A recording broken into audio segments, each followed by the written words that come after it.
বাগেরহাট জেলা বিএনপির আহ্বায়ক কমিটির সদস্য মোহাম্মদ মনিরুল হক ফরাজি বলেছেন, জামায়াতে ইসলাম মায়া কান্না করে নির্বাচনী বৈতরণী পার করতে চায়। তাদের অবস্থা দেখে মনে হচ্ছে মায়ের চেয়ে মাসির দরদ বেশি।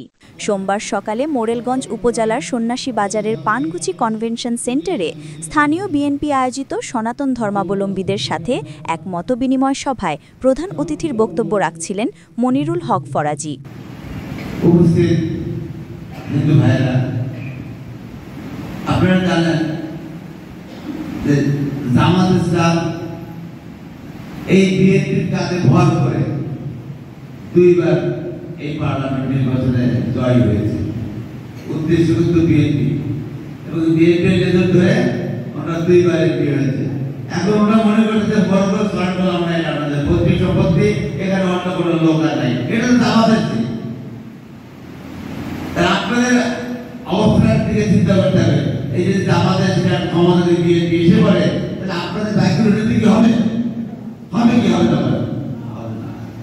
তাই আশা করবো যে আপনারা আগামীতে ধানের শীষের যে ব্যক্তি প্রতিদ্বন্দ্বিতা করবেন, তাকে দল নমিনেশন দেবে, তার পক্ষে আপনারা কাজ করবেন, এটা আপনাদের কাছে আমার অনুরোধ। খাউলিয়া ইউনিয়ন বিএনপির সভাপতি মোহাম্মদ সেলিম হাওলাদারের সভাপতিত্বে অনুষ্ঠিত মতবিনিময় সভায় বিশেষ অতিথি হিসেবে উপস্থিত ছিলেন বাগেরহাট জেলা বিএনপির আহ্বায়ক কমিটির সদস্য মোহাম্মদ মনিরুল ইসলাম খান, বাগেরহাট জেলা বিএনপি নেতা ওহিদুল ইসলাম পল্টু।